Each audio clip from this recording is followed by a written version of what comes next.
Hello, everybody, and welcome to another episode of SteegCast.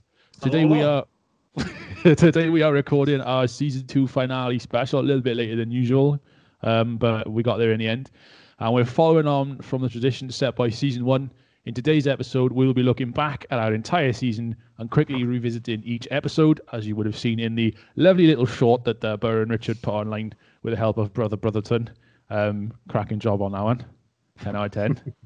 We do this, of course, this Recapisode, just to address any developments, mistakes, or additional information we may have come across in the time since the episode was realised, purely because most of the time we're just talking out of our arse, and this gives us a chance to correct ourselves or simply just go back and with a fresh pair of eyes. It's also nice just to simply revisit something, and we've talked about quite a lot since, it's been a year since we've done a Recapisode, I think, if not longer. The only thing I won't be recapping is the lockdown special, which is a YouTube special and isn't canonical with the series episodes. Other than that, I've recently sat down and I've listened to every single episode of season 2 to refresh myself on the recappenings of the SteegCast. We are, however, still working remotely, even though it seems the world is low-key returning to normal in the wake of the coronavirus outbreak, which has absolutely dominated our lives this year.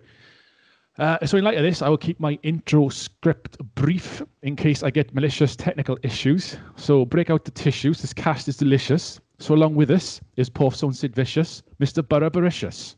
Hello, sir. Nicely done. He's never been to Mauritius. It's Uncle Richie Richus. That's accurate. Of course, there's always the suspicious Mr. Tom Titious. I'm your Mauritius, wrist deep in dirty dishes, host of all issues, Sean. My name is Sean, which fucks up my rhyming streak, but there we go. How are we?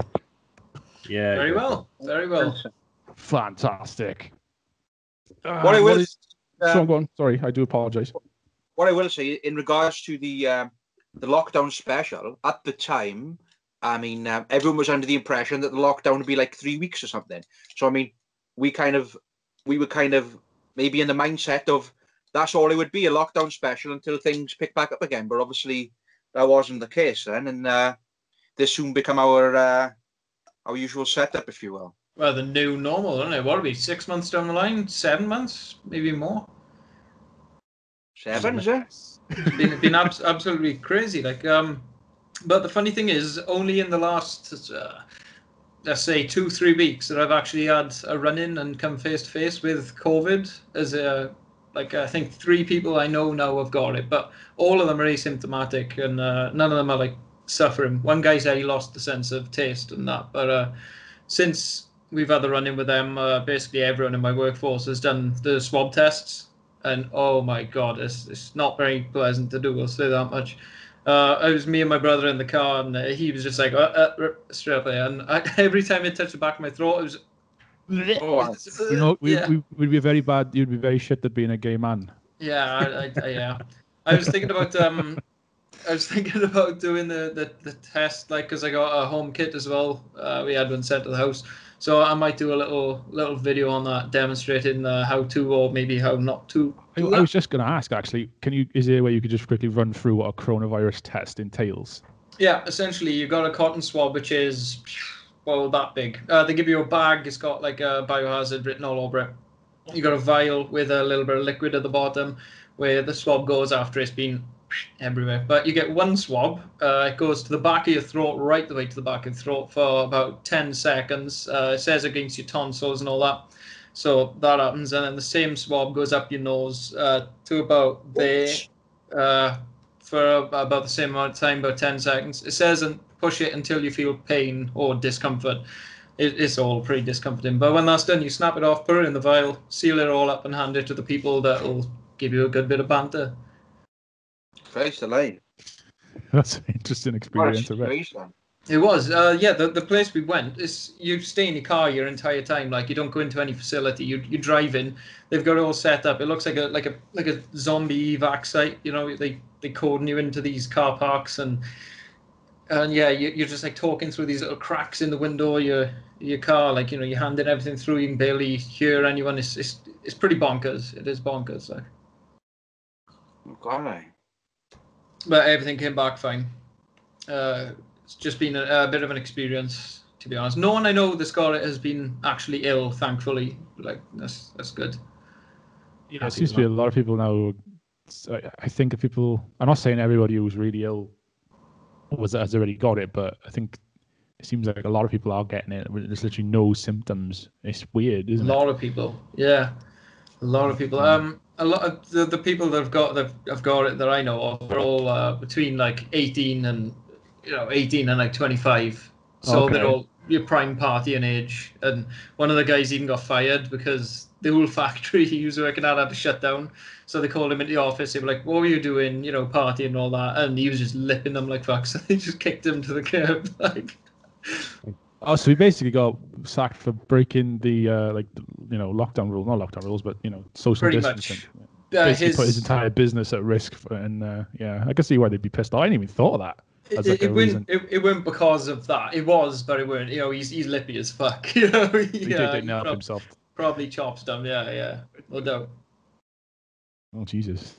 Yeah. Anyone else come into contact with it? Or? There was a case in my when I work. The first case for us in the other office, not in my office. They basically sent the whole team home, disinfected the area. They were all just on quarantine for 2 weeks, and then they'll be back, I guess. But yeah. As far as I know, I haven't come in contact with anyone who's got coronavirus. The one guy, he was in work, like when he was waiting for his test results, and stayed open business as usual. We literally couldn't shut down because we are like an essential business, and if we shut down, a lot of shit would go down. But I don't know, it just seemed a bit dodgy to me. Like, it's been my birthday. I had a pretty decent birthday. It was nice and chilled. What can I say? I haven't smoked weed or anything in like a year, and I got a brownie off a mate, and Jesus Christ, let me tell you, after like my tolerance dropped and all that, I remember I was just like laying in bed watching TV with Sam, and like I've never experienced like hallucinations off weed, and the room was just kind of going like that. I was sleeping within an hour, easy. It was pretty good. So that was my birthday. That sounds terrifying. It was a little bit, yeah. I've had some proper like rough times, like whiteys and stuff. But never had visual hallucinations, except maybe that one time we saw Satan in Amsterdam. But that was a bad one. But that was again, I don't know if that was a hallucination. It might have been real. There was a lot of drink within that as well, though. I remember him. He was he had the mustache and he had the red wine and everything. And yeah. There we go. I'm glad it's not just me. I did write it all down just in case I would forget it all, like it never happened. But yeah, there we go. That's perfect. You've described it clear as day. I was in the middle of blacking out drunk during it. I remember like little bits. I think I was sleeping up against a wall or somewhere. I don't know. Rough times. Maybe we'll go into that if we've got a bit more time later on. I don't know. We met the devil. I went back to the place where the devil was seen on a later visit, and I couldn't. He wasn't there, So I've never been able to find it. It was like the place that it was like a, that place was there for that night only. You try to find it again, it's just not there. It's gone. So weird. Pop-up hell is this then? It was a pop-up hell bar. Everyone was drinking wine and everyone had turtlenecks on, and there was crazy jazz music playing. It was like a local Dutch bar. But not like the old-fashioned kind of brown cafes, as they call them, which like sell like Jupiler and have all old Dutch shit all over the walls. It was literally like just like some posh fucking Amsterdam bar that was for locals. And we went in there, and it was just happened to be run by Lucifer, the son of the morning. That was at like 2 or 3 o'clock in the morning. Yeah, it was late. It was late. Yeah, it was very late. So it was at that point you were like, probably shouldn't even be here. It was rough. Like, yeah. There's a lot more to it than that, but I won't go into it right now. So guys, you two, Barra and Rishad, have anyone got anything to add before we delve into episode 1 of season 2? No, not really. I'm much the same as last time. Like, just been doing a few sketches with Barra and stuff, on the old SteegCast brand, but that's about it. Like, yeah. They're really good, by the way, I gotta say. It was a bit of a surprise because I know the audience probably think we were all in on this, but like I just looked at my phone after work, and there was just a YouTube video there, and it was hilarious. I loved it. It was great. What was that, Garunant, or was it something? It looked like Garunant. Yeah. And then the bit down from Garunant with a stream. Or was that in Garunant 2? Because there's a stream. It's in Garunant. It's all in Garunant. Right. There's like a stream with a bridge across it by the Nant V, and that kind of looks like that when you're walking down the side of the stream. I know. But the stream is also Garunant, right? It's like when it goes down into the ridge. Yeah. Okay. Cool. Yeah. Awesome. Hair is shit. I can see Richard has had his hair sorted out, and so is Barra is always on top of his hair. I haven't had a haircut since it's fucking February. It's ridiculous. Like, so I'm gonna try and go Tuesday actually. Anyway, episode 1, Unsolved Mysteries. Yeah, Christ. So, they've been solved yet, son? No, but I tell you what, I recently watched a horror movie called Midsummer, and there is a part in Midsummer where there's a competition where people are literally dancing to death. They're literally dancing around this fucking maypole, and it reminded me heavily of the we had this bit at the end of the Unsolved Mysteries where there was like people literally dancing themselves to death, and that was unexplained. The dancing plague, yeah. Yeah. That frightened me. But basically what this was, it was just some pagan ritual, but it was based on some dark god or some shit, some pagan devil or something who like possessed all the maidens in the village and made them all dance around the maypole until they all just fell over and died. It reminded me of the so where was that dance of death? No, you're asking. Was it in France or something? I think it was in Strasbourg, was it? I think Tunisia was the laughing one. So I think France was the dancing one. Yeah. I see. There we go. That's a little tidbit there for you on Unsolved Mysteries. On Unsolved Mysteries, I think I've got an idea for a next Unsolved Mystery. If we're gonna do spoilers or something. Go ahead, son. Yeah, there's something called the Missing 411. I'm not sure if anyone's heard of the Missing 411. 4400 is this then? I suggest a bit of a Google maybe if you're doing that. But it's basically about hikers that vanish, or they they're walking with people. They disappear for 10 minutes and then they appear like 20 miles down the road, like impossible distances traveled within certain times. And there's a couple of good explanations that I think pretty much covered it up, but it seems an interesting one for Unsolved Mysteries. Anyone else seem to have anything? There was, I'm sure there was a TV show actually not long after we put out that episode. It might be a month or two later. That it was on Netflix. A show called Unsolved Mysteries. That's right. Yeah. There's a couple on there. They're not really way out there, like like the dancing one and the laughing one, but like more so people disappearing just seemingly out of nowhere and things like that. I watched a couple of episodes of it. It's pretty interesting. Like, it's all based in America, obviously. Was Jonathan Frakes on it? No, sadly. That's like, it's the big selling point now, having Jonathan Frakes on a TV show these days. But no, he's not on it. But I'd be game for doing another one because I really enjoyed the Unsolved Mysteries one. And it was a different way of editing an episode for me as well, because we done the whole storytelling way of doing it, where we had background noises, and I know a lot of people listening to the cast enjoyed it because I had a good bit of feedback from it. Oh, good. So, you had it turned up too loud by this time, Vincent. So was that? Feedback. Yeah. So yeah, I'd be up for doing another one of them, to be honest. Well, there's loads of unsolved mysteries out there. We should do a bit of digging, don't we? Yeah. We should see if we can solve a mystery. Imagine how cool that would be. It is an unsolved mystery. Why haven't we done a Black Mirror episode?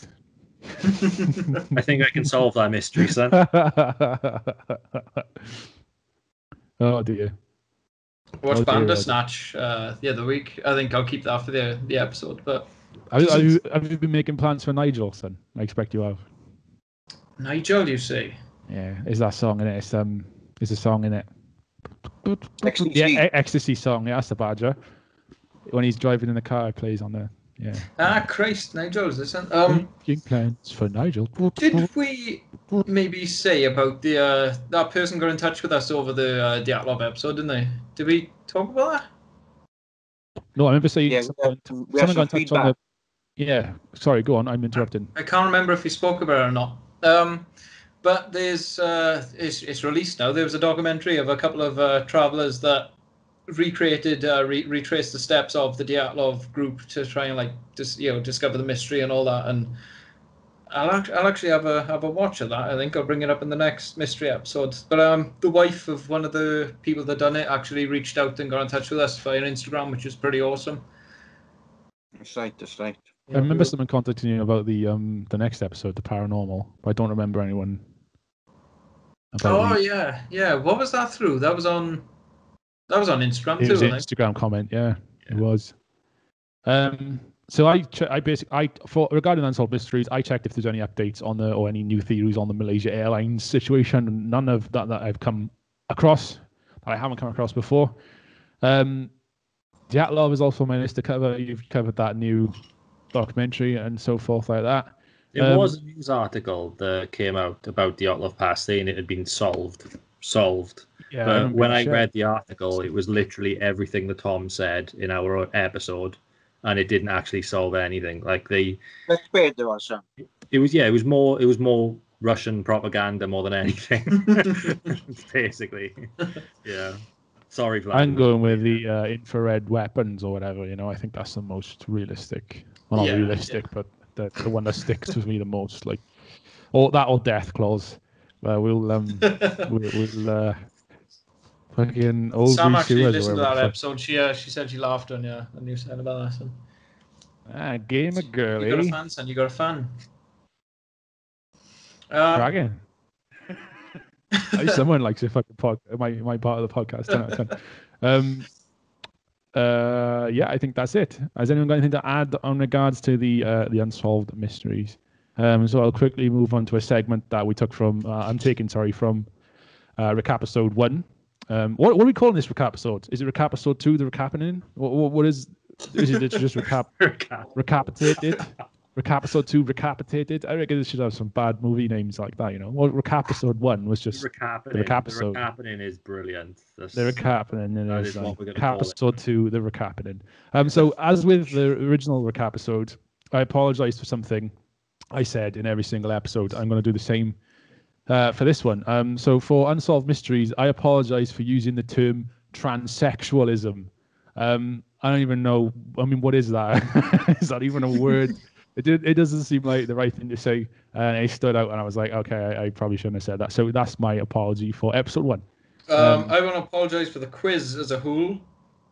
That quiz is hilarious. I ducked out of that quiz halfway through because Joe came home. But I listened to it back. It's so funny. Even like it's the string thing that there was a string like riddle, and it keeps me up at night because it just the way I described it just makes no sense. It's yeah. It was also the one when you were like, "How would you like? What would you like first?" And you give the wrong thing as the answer. It was like, "What would you like first?" I can't remember what it was, but you gave the wrong option as the answer, and you're like, "No, wait." That's the last quiz I think I do. Bad move. Okay, so episode 2, the paranormal. This was Gareth's episode. How do you feel the paranormal episode went over, Gareth? We went quite local with it in terms of paranormal. We looked a lot at a lot of Welsh-based stories, certainly, and UK-based stuff, at least in regards to the paranormal. Myself and Richard also visited some of these locations as well. And you might have seen, if you follow us on various social media, you might have seen some skits and shorts we did in regards to telling some tales as such. One of them was like Llandaff Cathedral, Cyfarthfa Castle. These are all local places to ourselves. And it was a very enjoyable episode, actually. It's something which comes very natural to me, talking about such things, really. The natural, supernatural, is this him? Well, is there anything to build upon from that, though, really? I just want to add the recounting of the the voice and the groaning in the flat above the barber shop. That is, I know it wasn't supposed to be funny, but that is one of the funniest sections of any SteegCast episode. Like some of the theories, like it was a fucking raccoon in the chair, and like it was a ghost coming in for a sick fade. It was fucking so funny. Man. It is, yeah. We kept interrupting you, which is a bit shit, but it's fucking hilarious, man. But yeah, that's a question. That is a question that leads me on. Have there been any more Steeg paranormal occurrences? I think a week after it happened, actually, there was the guy. Oh, that looks a bit KKK-ish, doesn't it? Nah, it doesn't explain. Yeah, it looks a bit. I'm just gonna get rid of that. I think. KKK's pointy, but that just looks like a ghost. Does it look like a ghost? Yeah, Does it look, Christ. yeah. Looks like the spooks of Bottle Bay. I'll put that one on instead. Who the fuck's that? That's Carol Baskin. Oh, right. Yeah, I've never seen Tiger King. Tiger King? Tiger King? Is it Tiger King? Yeah. Tiger prawns. Right, where was I? No, in work, yeah. There was a stock supervisor. He looks at the cameras and all that. And we got this big gate, and there was like this bread crates and all that just was like moving themselves along the car park in a peculiar manner, and the gate was opening and closing, and it's a heavy gate. But I myself would say it's the wind, but someone more supernaturally inclined would probably say the place was haunted, maybe. What would be haunting your place to work then? What would choose to? Oh Christ! I don't know who'd want to stay there after they died. What was originally on the site though, Tom? Obviously, the building that you work in is obviously fairly new. We say like the 80s or something. That was probably built, wasn't it? But what was that site originally? Was it an old colliery or something, perhaps? I think it was just one of those old Indian burial grounds. Nothing major. No, I'm not sure. I'm not sure, to be honest with you. I think from my dad just told me the road into Troydrey was literally just a straight line that's there now. Or no, the new road. There used to be just a straight line and nothing there. Just fields. So I don't even know if it was a colliery there. Like they're building houses on top of the old colliery site in Aberfan Way. No, that's just been a shit old colliery, and now they've smashed it all down. I mean, where we live, it's like most things was probably a colliery once or something. That's just how it goes. Oh, there used to be an old colliery, but this is how it goes. Like that's how it goes. So I can only assume it was either waste ground or a colliery. That's just how it goes, It's got to be one or the other. Yeah. Yeah. Yep. I think building on the paranormal episode, though, we could possibly either do it again or move into like more cryptid territory. Maybe like what would you call cryptids? Like urban legends kind of thing. Like cryptids. You got your Bigfoot, you got your Mothman, you got things. I do plan on going to visit. Obviously, when things are a bit better, perhaps. I do plan on going to visit and do some more reports. I was speaking to Richard about this only yesterday. So there may be some more paranormal stuff along the line somewhere. Have there been any paranormal reports in the media, is the question, though, since we last done? Any news reports, any stories that have come in? Do UFOs count?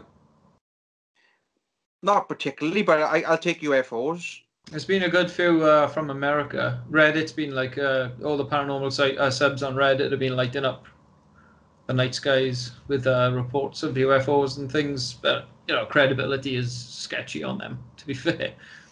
I always think of that character from Futurama when they go back to the 60s and they invite a certain section of people, and one of them is a mad conspiracy theorist with an old camera, and he takes a picture and it's just like this blur. I don't think there's been any ghost sightings or ghost reports, though, or anything like that that's popped up anywhere. Space Ghost, Coast to Coast is his son. I guess the urban legends and things, though, Tom, that would probably come under more of the umbrella of the myths and legends sections that we do, I guess. I guess there is a bit of crossover. There's a crossover between Unsolved Mysteries, Paranormal, and Myths and Legends. Yeah. There is quite a blurred line. The Cerberus, isn't it, of episodes, just 3 heads of different weird shit. Yeah, Christo. I mean, I got a little note here that says, we seem to be at war with each other on this episode. Everybody seems to be on different levels. Although it does make for, as I said earlier, with the stories, it's pretty fucking entertaining. It's the best way to be on a subject, I think, anyway. Then you just go, in the beginning, and you go straight off on the offensive about ghosts not existing, Tom. Well, you asked me what I think, and I answered what I thought. Yeah. You know? I'm not going to pretend that I believe in something I don't, just for the sake of it. I can remember Tom phrased something like, these I think you're lies. Yeah, that's it. No, it was delusions. Delusions. That's it. These Because delusions. they are. That's why. Oh dear. I still in this room where I am now. I still have occasionally things weird, like I described in the episode. Every so often, things will just fall off shelves, stuff like that. It happens fairly often, so I just them really to add. But guitars haven't fallen over again, though. That was like a one-time thing. That'll just be Cambodian banana spiders, man. They've built like brick shit houses. They push books off shelves and move stuff around, you know. All them spiders I'm getting in the house, like. And when the toilet roll started unrolling itself, wasn't that a story? Oh, it was my dad, that was. I was in France as well. He said that he went to the toilet, and when he was in there, he saw the toilet roll unravel itself. And he came out. I was the first person he saw after it, and he came out and he told me, and I just looked at him and went, bullshit. I can't believe you went to a bathroom in France and it had toilet paper in it. Sacre bleu. Mon Dieu. My toilet needs a wiping. Okay, so moving swiftly onwards to episode 3, I will quickly do my I'm sorry for in the paranormal episode. So I'm sorry for insinuating. This was on a tangent, so it wasn't really as part of the episode itself. But I'm sorry for insinuating everyone who's politically left-leaning is into bum stuff. Everyone knows. I can't even remember how this came up, so this is my apology that I've written down. But yeah, everyone knows it's the right-wingers who can afford to get pegged by their £1,000 an hour mistresses in City of London apartment blocks, not the left, and the poor Antifa. I have no idea how I came to that. I don't even remember saying it. Now that I've made the note, but I am sorry for insinuating everyone on the left likes to get pegged. That is probably not true. Probably. So, episode 3. Brexit. Another seasonal... Order! Another one of the seasonal anomalies which seems to continue is that Gareth was not present for this episode. Even though he was in all the promotional material. Worth noting as well that Tom was actually absent for the last bit of the paranormal as well. Yeah. Oh, yeah. He was. He had to see a man about a dog. Just left like. Fuck this shit, I'm going home. What are they in regards to Brexit, though, I mean, that was top news until the coronavirus came along, and now the news barely mentions it at all. Yeah, no one gives a single. How convenient, eh? Yeah, right. This is it. So I've quickly got some updates on Brexit. I made the point to research how it's all going since we don't hear about it anymore. So I got a few paragraphs here I'm quickly going to read out before we go through anything else we need to recap. So again, like just Richard said, I would say I blame COVID for the sheer lack of Brexit focus. Oh, Christ! I think, honestly though, I think it was before that we stopped paying attention. You know, I think as soon as, exactly, as soon as we ended the transition period and it was like, okay, so we've run out of options, we're now leaving the EU. Everyone just stopped giving a fuck. How it was going to happen, no one seemed to give a shit. Once those talks were over with, that was just, that was it. So what's been happening this year is that there's been trade deal talks, and strangely enough, the sticking point has been fishing rights talks, all of which was supposed to be concluded by September, in order for businesses in the UK and I suppose the EU to adjust to the changes before we actually leave for real in January 2021, which is not very long away at all. So this is our transitional period year, which has just been a complete shit show because of COVID-19. So none of these talks have really truly began, and it is now September now. So it's interesting to note, however, most people don't even know this, is that due to the coronavirus, the EU proposed an extension to the transition period, extending the EU membership of the UK until the end of December 2021. But of course, Boris Johnson did not initiate this process. Finally, my last bit of update on this is a very important process, apparently. It's called equivalence, with a capital E, which is a new set of rules which will allow financial service providers on both sides of the channel to continue trading and operating through Brexit and beyond, have not been set in place by its deadline of either June or July. I forget which one it was. As per fucking usual, each side is blaming the other for the delays, and talks have broken down. So as you can see in this brief recap, it is business as usual for the sheer Brexit-related political fuckery. We are literally no closer to leaving the European Union, even though we are 2/3 of the way through the transition period. There is nothing. Well, I read a news headline the other day that said, I don't know how true this is, but Boris might step down over health concerns due to like lingering COVID issues. And if that happens, then Brexit would have been going on for 3 fucking PMs. It's the PM destroyer, isn't it? It is, like. I mean, it's a topic. I don't know. If anyone was going to fucking do it, it's going to be this guy, because it's proper hard fucking Brexit, ain't he? So, as it stands, we're just going to hit December and then hard Brexit. But when everything said would never happen, it's going to happen. There's just harsh Brexit, son. The worst. If he goes, wouldn't it be 4 PMs? Cameron left it with May. May left it high and dry on May, didn't he? Yeah, strung her up. No, Cameron, May, Boris. That's it, 3. Yeah, but if he steps down over this, there'll be a fourth. There'll be a fourth. It'll be the 4th, yeah. Yeah. He ain't gonna step down. No, I can't see. It's probably a bullshit article. He's been after this position for God knows how long now. You know, he just wants it for whatever reason. You want it? Yeah. No, you're right. What about the UN? Oh, sorry, I'm going. So I do have something that one of my friends who listened to the cast actually fact-checked. Something that I said. This is always good. This is always good. I enjoy these. Yeah, my mate Gaz, he said that the NHS bus. I may have covered this in the following episode episode after it, and was it we? Yeah, we didn't. Yeah, I may have covered it, but I'll do it again just in case, for clarity's sake. So, the NHS bus that we just, that had the billion slapped on the side, that was actually nothing to do with Farage. So that was Vote Leave, and Farage campaigned with Leave.eu. So that bus was Boris's bus, basically, not Farage's. And then they weren't fined for lying; they were fined for overspending. You know, when they were found guilty on the campaign. So they were fined for overspending and not lying, as it were. And if we, as 3 different countries, Wales, Northern Ireland and Scotland, tried to gang up on England to take it over, I'm pretty sure I mentioned this in the following cast anyway, we wouldn't have enough seats because England still have more seats than the 3 other countries combined. So there's no way that, unless Plaid Cymru runs in the parts of southern England and gets in, there's no way that we can possibly get any seats. That's not going to happen. But, I think it is only with Labour, wouldn't it? It would work. So if you had Labour plus all the other parties, it would have been enough. But Labour would never have done that. So, yeah.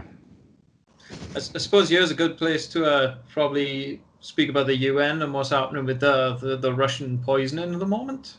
I've been meaning to. I just read a fucking massive book on Russian poisoning, so I should be all over this one. But I've kind of snoozed on this recent poisoning. What's going on here then? As far as I can tell, as far as the news says, about conspiracy circles, they're obviously chatting up, but nothing major. The rival towards Putin's next election got poisoned. They didn't believe that he was just ill, so they jetted him over to Germany. Top German doctors have said that it is a poisoning. Trump, everyone's kind of condemning them within the UN. Trump's still chumming up to him, saying, he's good friends with him. I think other than that may be it. But it was confirmed that he was poisoned. by German doctors. Conspiracy people are saying that Germany actually poisoned him just to tarnish Russia or whatever, but that's what Russia keeps saying, isn't it? It was the same. So they keep using this one compound. Is it Novichok? Is it the one they keep using That's now? ringing a bell. So it's like, why would they keep using the same poison? It immediately identifies them as the culprits. It's like it's a stamp on it. Yeah, it's like, oh, this was done by Russia. You might as well just put a fucking stamp a Russian flag on their head when they were, it's yeah, I don't know. But apparently, like, Russia has this fucking factory facility that just makes all this shit.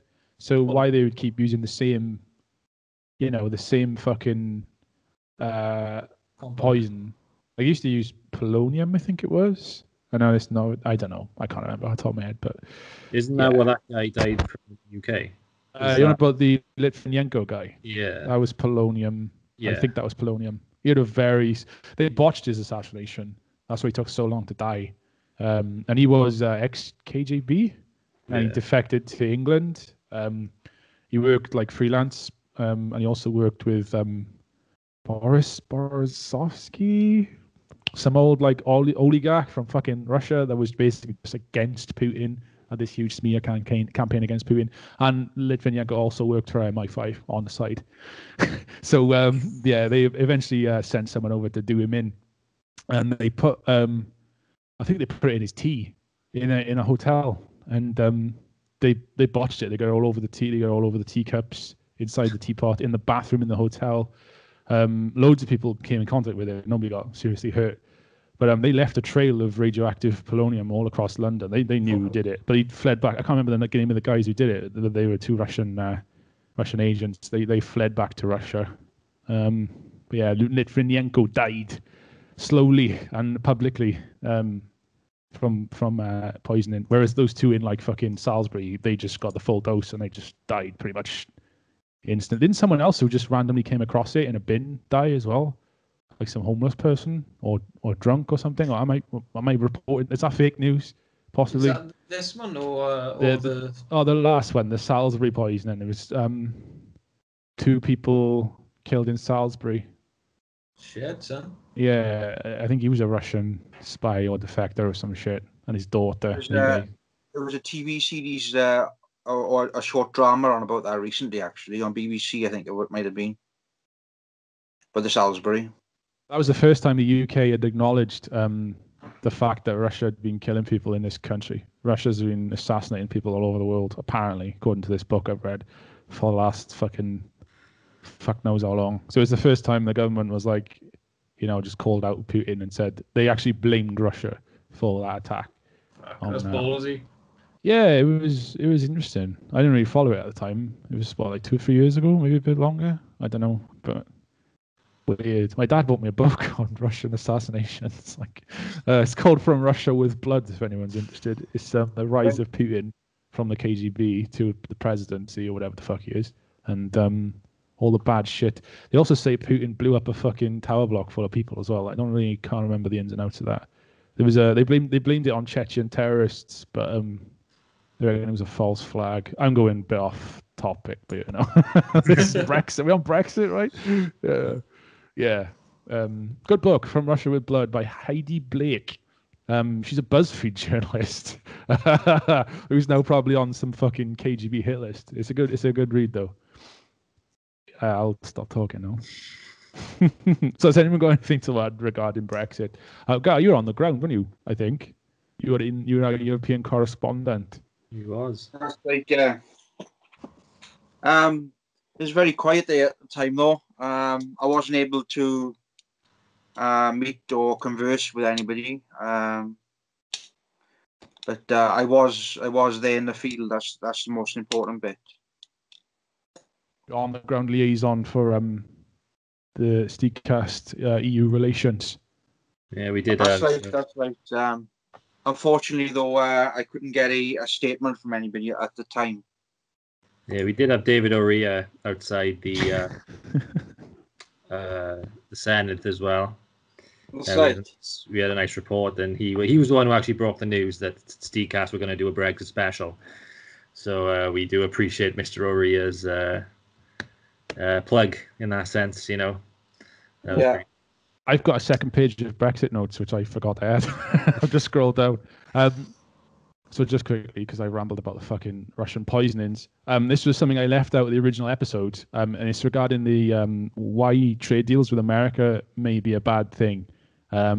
Basically, it just addresses the whole sensational little headline of the whole chlorine chicken shit.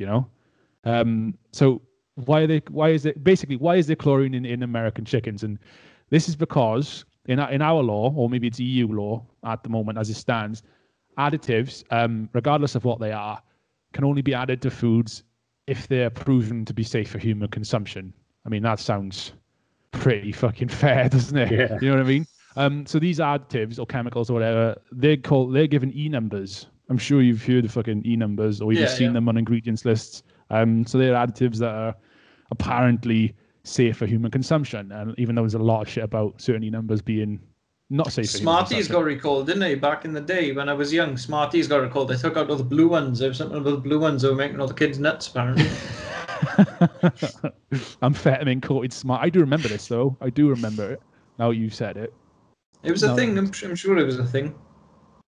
Yeah, it definitely was a thing. They did change the colours on the Smarties. That's definitely a thing. Well, I'll get on that on Google. That'll be for the next Recapisode. Yeah.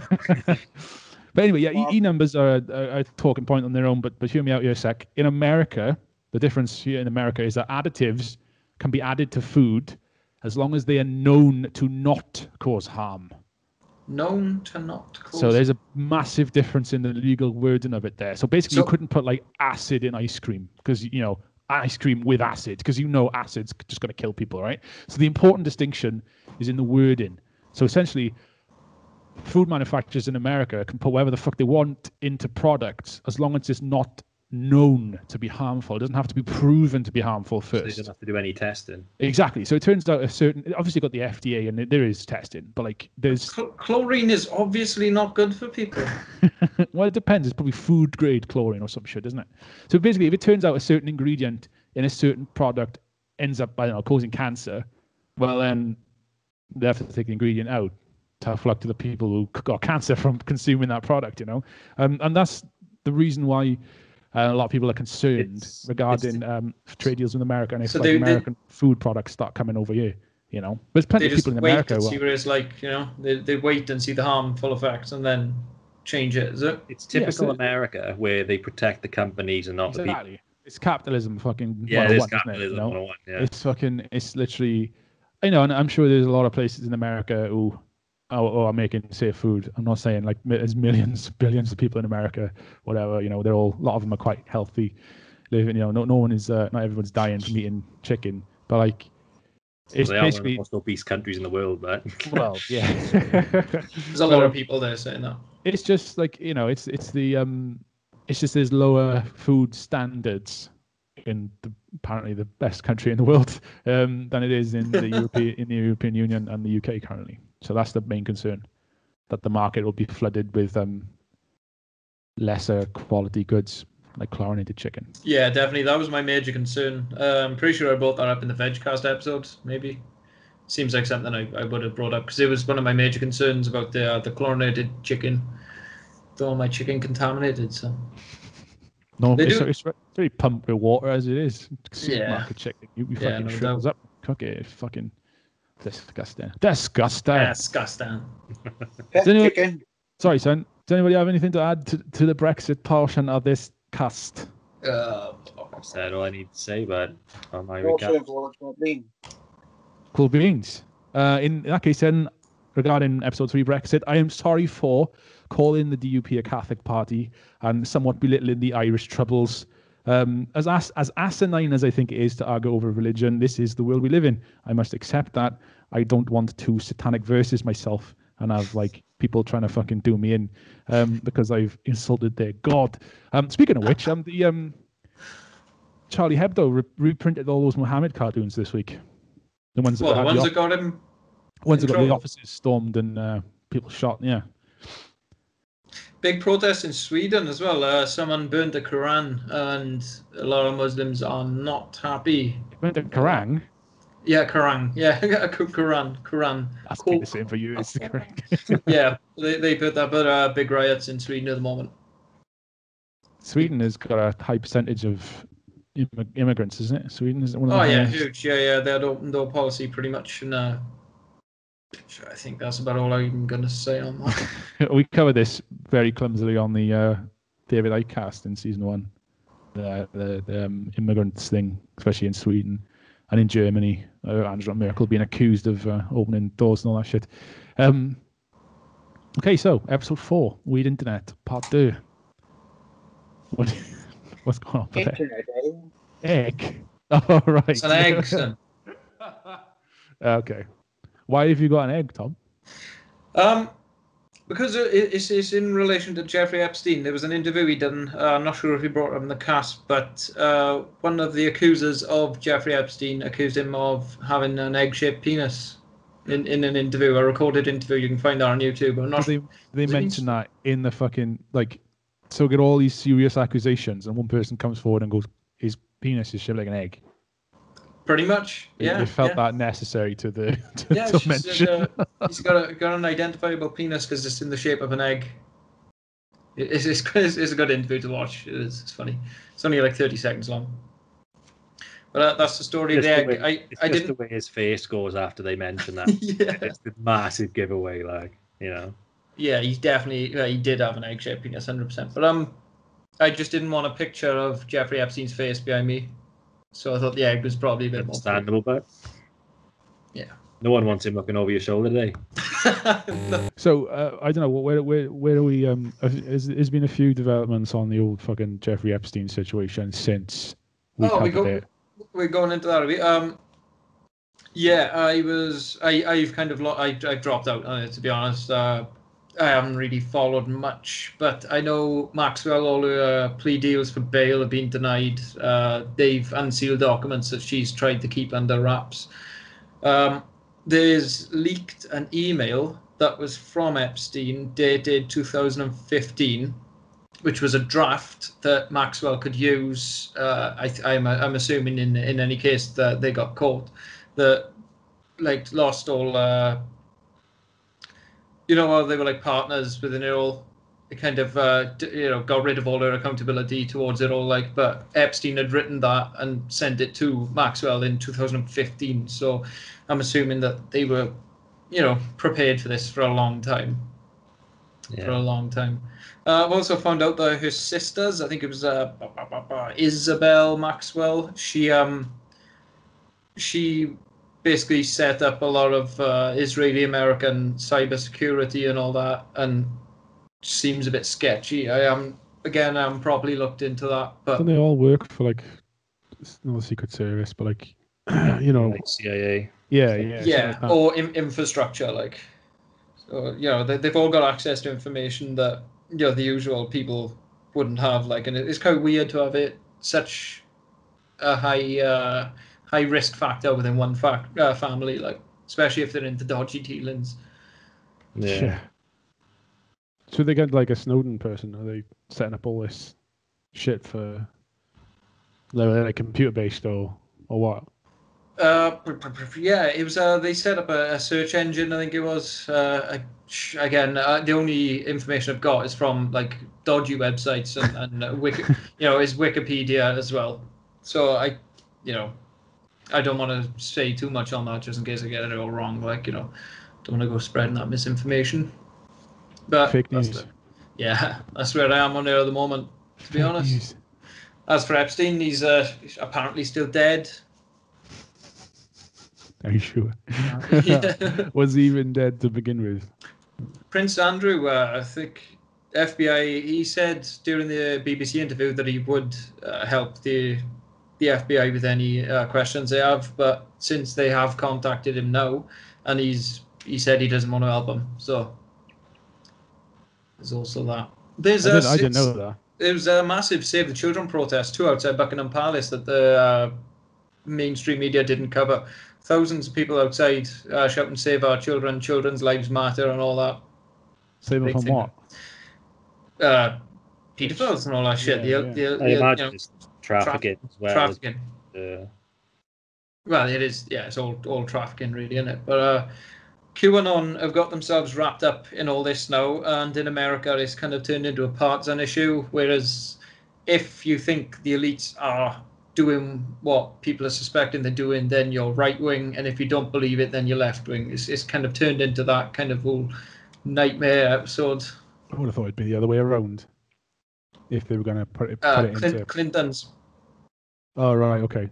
Yeah, apparently Trump has been exonerated. He's not implicated in anything. Even the victims have stated that they never once saw Trump on the island or anything. But as true as that is, there's been conflicting ones though, because someone did come forward saying that Trump threatened them with their lives. Really? Yeah, saying if you ever tell anyone that I was here, I'll fucking kill you and your family. And that was given as evidence. That was part of her statement. I can't remember the woman's name now, but that was just part of the statement. But I haven't heard any more of that. I know that he's got so much protection as he's president currently. The laws in America are bonkers when it comes to president. Like, they can't be blame. They have no sense of blame or anything. They can just get away with whatever. And then when they get out of office, that's when they start to get the floodgates. Yeah, everyone just starts investigating them when they're out of office. So I guess they're probably waiting for Trump to, either lose this next election or another 4 years, and then they'll go for him again. What's your prediction? What do you reckon? What do you reckon's going to happen? I reckon he's guilty as sin. Like, he is just. Do you think he's going to get in again, though? Oh, do you think he's going to get in again? Yeah, he'll get in again. I think he will as well. Yeah. Are there many presidents that only serve single 4 year terms? No, there's not. But I did find out that if a president serves for 4, they can lose the next election and then go back in the following term. Yeah. They can only serve two terms of 4, though, right? Is that right? I think. Yeah. I think there's only one president in history that's ever done that. To my knowledge, I could be wrong though. I can't remember his name either. Sorry, but yeah, that sounds about right though. Yeah. Do you think it's weird how Americans are they learn their presidential history, don't they? They're all up on who did what and when, and knowing your presidential history. Like, you need to do a citizenship test. There's a lot of that in there. There was, but we don't do that over here. No one seems to know the prime ministerial history. No one seems to know. You go before Thatcher and no. Maybe it's kind of brainwashing. Churchill as well. Churchill, obviously World War II, right? And the guy he took over from Neville Chamberlain, was he World War I or World War II? That's it. You give me some more old fucking prime ministers. It's weird, isn't it? They know every single fucking president they've had for the last 400 years, or whatever long it's been. We see it as parties more so than the person running them. Yeah, I suppose. And it's very much more of a team sport in that sense in the UK. we're far more, work as a team orientated. We're in America. They are just, we are the greatest. It's just one goal, one person. Look at Trump now. He doesn't, in a lot of interviews or whatever, he doesn't say we are great. He says I am great. That's the sort of mentality that they have in America, is that sort of just I, and that's it. As if they haven't got a massive team behind them, Yeah, exactly. It's not like they're just a puppet on a string. It's like what was I going to say? I've forgotten what I was going to say. Speaking of Trump, did you see that thing that some guy on YouTube went round about the Make America Great Again thing, and they were wearing it and they were like, so when was America last great? It's always been great. So why do you want to make it great again if it's always been great and stuff? And people were just so stumped by him asking this simple question. That sounds like orgasm breaks. Always been great. It's the Rust Belt, isn't it? It's the death of American industry. The working class, the parameters are shifted. Where are the blue collar jobs? China. Everyone with a blue collar job also had access to the American dream. You could have a blue collar job and own your own house and all the rest of it. By working in a fucking factory. Now that's impossible, and all those kind of industries are shut down. There's a lot of major plot points of the Wire season 2 is it's not race like everyone seems to think, and rightly so. Yeah, it's not racist class. I mean, a large percentage of the poor, the underclass, and the working class, and that kind of class of blue collars, which are now forgotten, are black. There's a massive percentage, I think probably way more than white people, but there is a lot of white people in there too. And a lot of those disenchanted white people those poor fucking white neighborhoods and stuff, all along like the Rust Belt, as they call it, that covers that entire part of America, where the industry is just dried up and gone offshore. Those are the people, you know, that voted for fucking Trump. Or those are the people he was appealing to anyway, you know. The America. Like, a lot of the Americans want, like, they want the vision of the 50s back. Like a lot of them said, like, oh yeah, let's go back to how it was in the 50s. And it's like, okay, so, you know, you want segregation, you don't want women's rights, you don't want workers' rights, you don't want anything like that. And that stumps them as well. It's like, what do you know what you actually want, or are you just saying these things? I imagine they just want their industry back and away from, as Sean's put it delicately, offshore. Nah, they don't want foreigners there, even though the country is full of foreigners because it was founded on foreigners. But there we go. Americans are just British people on holiday. Not just British. They're also French, Spanish, German. What else? Probably various South American countries as well. The only true Americans, like United States Americans, are the Native Americans that they basically scalped and killed when they got there. So. Yeah. Well, that we scalped and killed. Well, yeah, exactly. Americans did. It was us. It is Britain's fault. America is Britain's fault, basically. Christopher Columbus has got a lot to answer for. They tear down a Columbus statue somewhere recently, part of these Black Lives Matter protests. Or were they on about it makes sense because he's got a lot of shit history behind him. Yeah, most definitely. Well, Cabot's gone away. Don't have any Cabots into the drink. They Craig Charles the Mr. Cabot, didn't they? See the Bristol one? Yeah. Yeah, watch that bag. Are they going to rename Cabot Circus, I wonder? Was it Cabot? Is it Cabot? Colston. Colston. Fuck, Colston. I don't know what you're on about that. I was like, fucking Bristol. Bristolian names. Colston, that's the badge. He was a slave owner, wasn't he? They found, like, in that statue, though, they found an old magazine from when it was built. Did you see that? And they had the signatures. Yeah, the signatures of the people who built the statue. And it was inside the statue and no one knew about it. Yeah, I thought that was pretty cool, like. Yeah. Suppose they didn't fucking set it on fire or something, you know. They did check it in the river, so. Into the drink. Into the drink. Are they going to get that out? They said they were going to take it out.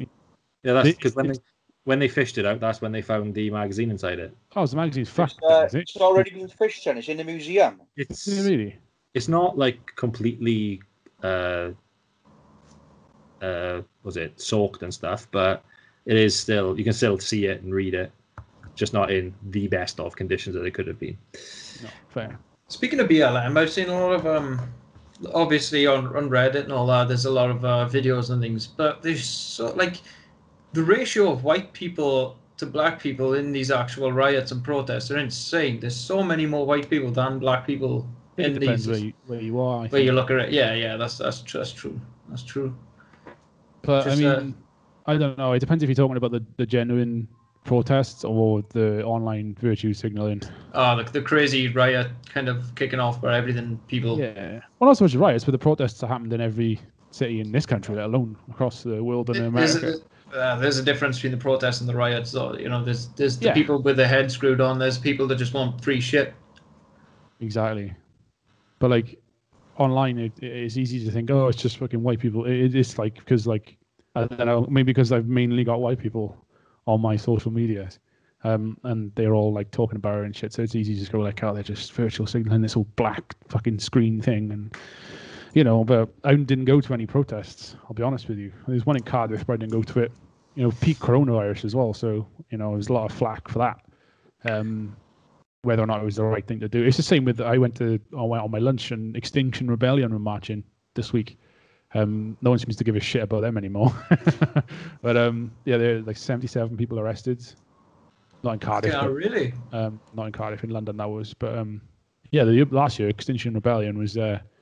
massive noise, and this year no one gives a fuck. That's the thing, though. They're arresting people for like protesting lockdown. They're arresting people for Extinction Rebellion, but BLM protests seem to be allowed. I'm pretty sure a lot of people got arrested for BLMs. Definitely in America. After anyway. Kicking off, yeah, sure. Yeah. But they didn't arrest anyone for pulling that statue down, though. As far as I know, they said they were going to investigate, but they never fucking did. There were pictures on the news of the people throwing it in the river, like, you know. I'm not saying they should be arrested. I'm not saying that at all. But like, you know, it's what did they replace it with? They replaced it in the Black Lives Matter movement. Replaced it in the night time when no one was around, with a statue of the woman. So when the statue fell down, a woman climbed up on there and put her fist in the air. And someone took a picture of it, and a guy built a statue of that woman. She's not an unnamed woman, like, you know, she was interviewed and stuff, but it wasn't about her. It was more about the sort of symbol image of it, and that was put up in like the middle of the night, and then everyone woke up and saw that statue, and the council tore it down. No, of course they did. That was a good move. The artist, or the sculptor, was credited, so they said to him, you can either come and pay to have it back, or you can donate it to a museum. So he donated it to a museum, I think. But that's reminded me, again, completely not on the same level of seriousness, but when the Merthyr Council painted over that Merthyr Rising vigil or whatever the fuck, what do you call that thing? It was like a fist with the iron in the fist. Mural kind of thing. Yeah. How could you be so like, I don't know. Yeah, it's a symbol of Welsh history, that was, wasn't it? You know, it's basically the same thing. All we got now is a blank wall and an iron heart, which is tiny little iron heart that you can stand in or whatever, or take a piss behind. Okay, so just to move it forward, because we spent a lot of time on episode 4. My apologies for this episode is bringing the pizza in halfway through the huge Epstein speech, mainly because it completely derailed the episode massively when everyone started eating that ridiculously hot pizza that Tom brought down. Especially Gareth, who couldn't seem to stop eating it, even though it was melting his brain. Very hot pizza. Yeah, it was stupid of me bringing it, really, because I spent fucking weeks researching that, like weeks and weeks. Yeah, like you said, it's got a bit derailed. Like, you know, I did steamroll on with it in hopes that it would have turned out different to how it was when we were there. But yeah, that's kind of why it was all a major fuck. I love that episode. It's my favorite. To me, it's peak SteegCast. That was my favorite episode, I think, of SteegCast so far. It's fucking class. Less the fall off. It's so fucking. It was a good day as well. It was a good way. Obviously, I don't know you weren't there in the beginning, Tom, but we went to Tiny Rebel for food, and then we came up here and just spent the evening doing the podcast. And we watched Bandersnatch. we went home again. Yeah, but like it was a good night regardless. So episode 5, 9/11. I don't really know what we can recap for this one, but our 5th episode was on the terror attacks. Uncle Richard did that episode for us. Yeah. I'll be honest, there's nothing I can add to it. Like nothing I haven't already said in that episode. And obviously there's not really much that has happened since. But yeah, it's 9/11 is what it is. I basically said my piece of it, and I gave the conspiracy theory and whatnot with it. But yeah. Anyone else got anything to add on 9/11? I think this might be a quick one, to be honest. What's up with the background? I had 2 backgrounds queued up, one for the first half of the cast, and now we're halfway through. I've switched it to my second background, which is the cover of the Vaporwave album by an artist called Macintosh Plus. I forget what the name of the album is. It's in Japanese. I can't remember what the translation is. Ironically, that might be the Twin Towers behind me. I've never noticed that before. Yeah, Macintosh Plus, Flower Shop. Check it out. Banging album. What did Floral Shop. Actually something that I think 9/11 obviously shocked me watching it, and then I think the next thing that properly shocked me was the Beirut explosion. Oh yeah. The massive just fireworks. Yeah. Oh shit! Yeah, that was insane. That was mental.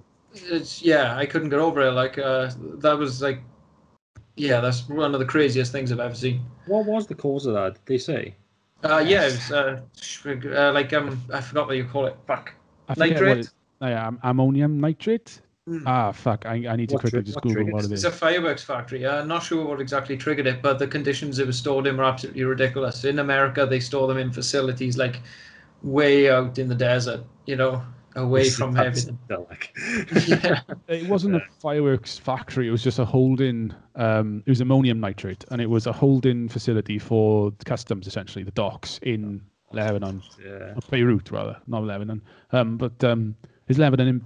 It's Beirut, the capital of Lebanon. Yeah. Fuck, sorry, but yeah. So basically, this it was a ship that you can follow it all, and there's a lot of conspiracy theories on why the ship ended up docked in Beirut. But like the ship was badly damaged, and they weren't allowed to leave the port. I can't remember the reasons why, but in the end, the crew were told to leave the ship, and it was just left there in the docks. So they emptied the contents of it into the warehouse, and the ship eventually just sank into the fucking dock. The ship was fucked, you know. It was really old, rusty, like cargo ship. So that's gone, and obviously it's been there for several years. Just people have kind of forgotten it was there.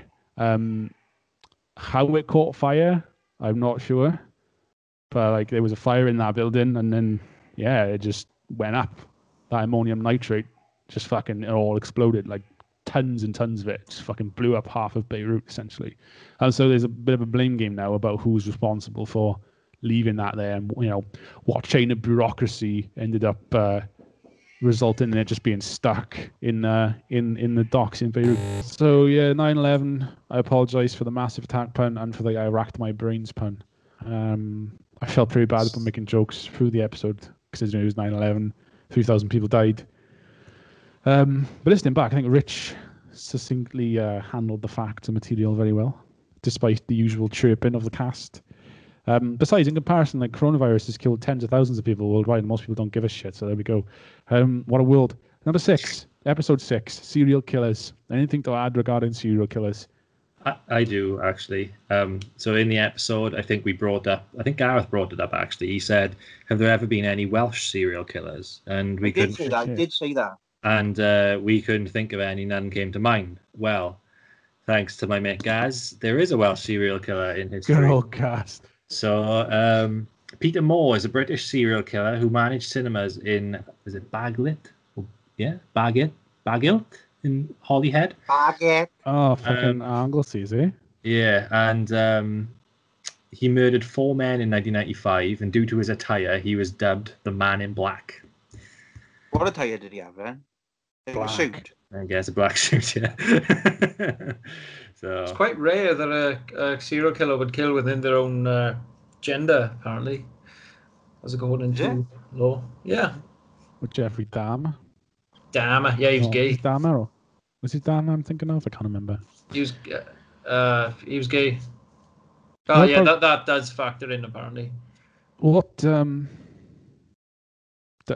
Anglesey is a desperate shithole. So I mean, how did that come about? That's nuts. Is that the only Welsh serial killer then that we know of? As far as we know, yeah. Unless there's like one in like way back when. Blackbeard.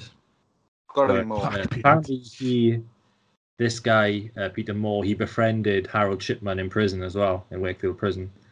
Wakefield. So there is Harold! There's a connection in there. He's still alive though.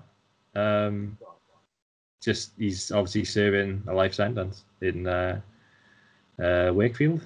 We should get him on a SteegCast. He's got to be getting on a bit, doesn't he? He's 73. There you go. Harold Shipman now. Oh, Harold Shipman? He's dead, Yeah, he's got to be getting on a bit, surely. He did. He's dead, but. Dead. Yeah, Whoa. Hang a bang. Let me retrace now. He killed himself, did he? Yeah. Ship. I'm Did gonna he? Google it quickly. Yeah. Did he? I don't honestly. Did we mention much Sean Shipman in the cast? We brief, I think. Yeah, brief. Very brief, wasn't it? He hung himself. Yeah, he killed himself in 2004. This is the Mandela effect. Suicide by hanging. So you say Mandela effect. There's actually something called the Shipman effect. Let me read this out. I don't actually know what this is. I can see this. What the fuck? The Shipman case and a series of recommendations in the Shipman Inquiry report led to changes to standard medical procedures in Britain, now referred to as the Shipman effect. Oh, we mentioned that. Yeah, we mentioned that. We did mention that, yeah. Yeah, we mentioned that. It's got an effect, though. But yeah, that's pretty cool. Oh shit! I thought it was more of a Mandela effect. And I did as well, because that's the way it was laid out. People who could remember Shipman still being alive, like myself just then. I was like, oh, he's going on a bit now, isn't he? I get right fool now, son. I can only apologise. Dr. Death, like. I think there's definitely been a decline in mainstream media cases of these types of people, though. As opposed to like the 80s to the 60s to the 80s, there seem to be loads of them, but now tapering off a bit. Like. Maybe it's because the internet is so popular and everyone's got fiber optic. They can just kind of just watch porn all the time rather than go out and kill people. So it starts them off, apparently, according to Young Bundy. But no, you might be on something there. The more cameras that are set up and all that, there's just less opportunity to actually get away with it. So maybe it's hard to get away with shit, innit? You can't. So you can't go to a pub these days without having a track and trace set up on you. Maybe these like one-time killers would eventually go on to become, but they can't. Stupid government. Stupid global elite tracking my every movement. Stopping me from. We mentioned the West, didn't we, briefly as well? We did. Yep, West. We mentioned, obviously, they're iconic. I think other than delving into different people, we're pretty much done on that subject. It's a topic that we could come back to, because I know there's shitloads in time. So it's something that we probably will bring up another one, maybe not next season, but possibly the season after, something like that. I will say though, the promo material I did for that with the smoke, that's probably one of my favorite things I've ever made. Like, very cool. Actually making it, I had fun doing it just because of the smoke and shit. It was pretty cool. So I do look forward to making more of them when we do another episode. But yeah, Smoky boy. All you're missing was Jonathan Frakes. Do you know, if we could get Jonathan Frakes in something SteegCast related, I would die a happy man. But honestly, it'd be like, would he have to do a Riker pose as like part of the? Yeah. He'd have to, sit like he does, where he puts his leg over the chair and then sits down. A sketch idea could be maybe me trying to do that, but obviously, it's not going to happen. Like, but that could be quite funny. I think I'll chuck in I'm sorry for here, because now it just flashed to me. I done a 1985 thing. With Cyberpunk, I call it like Cyberpunk 2044 or something like that. And even right now, I can't remember what it's actually really called. Cyberpunk 2097, is it? 2097? Yeah, 2077. I'm thinking of Wipeout 2097, the second Wipeout game from. Oh, remember Wipeout? Wipeout 3 was banging, man. I had the original Wipeout, it was fucking solid. Wipeout 3 was ace. Wipeout Fusion, I had as well. Gotta go fast. Gotta go very fast indeed. Anti-gravity racing. Anyway, my apologies for this episode is describing the Dutch metal band Prostitute Disfigurement and their track Dismember the Transgender as beautiful. It was meant to be a sarcastic comment, but it doesn't come across that way at all. So not scoring high with the transgender slurs this season. Really not going well at all. Yeah. I just read it on my. I don't know how we came. I don't know how I ended up Googling Prostitute Disfigurement discography, but when I came across that song, I just fucking read it out. I was like, just shocked. I was just fucking Christ the name on this song.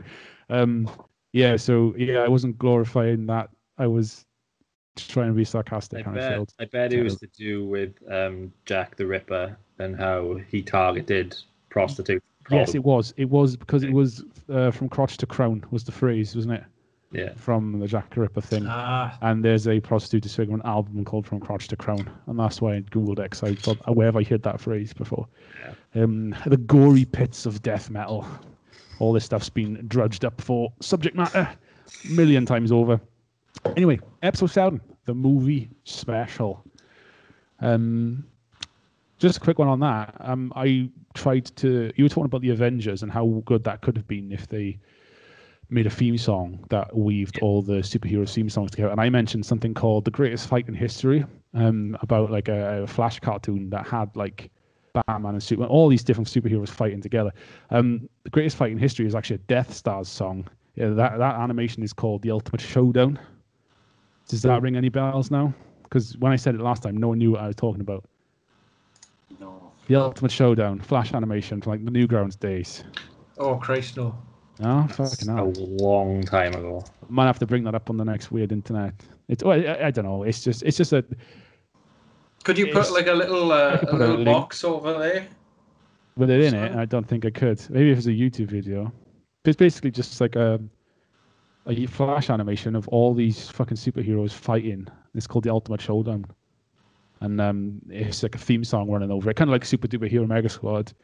And it's just all these people fighting, kind of like what Avengers ended up doing. Yeah, I'm looking at it now. I don't ever remember seeing this. It was like Newgrounds Flash animation days. So other than that, I got nothing really to say other than my quiz was canned, which was shit. It was a good quiz.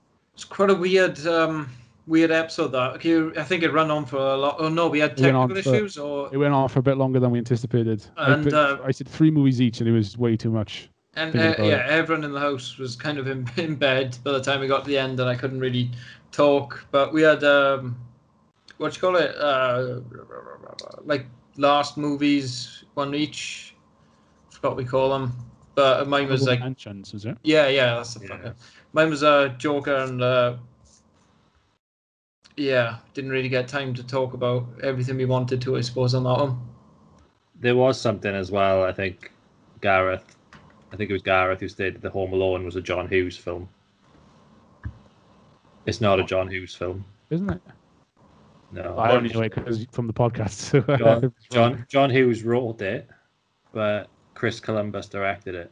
Chris Columbus did it. He did the Harry Potter films, or the first 3. First one. He done the Philosopher's Stone, didn't he? Oh, did he? Oh, right, okay. So, yeah. And he had something to do with. But I was gonna get some proof. He's not having this. It's not having this splash for me. You're making me question my entire. Yeah. From John Hughes, Home Alone. Yeah, it might be the writer though. Yeah, have a look. Like Richard Richard directed it back.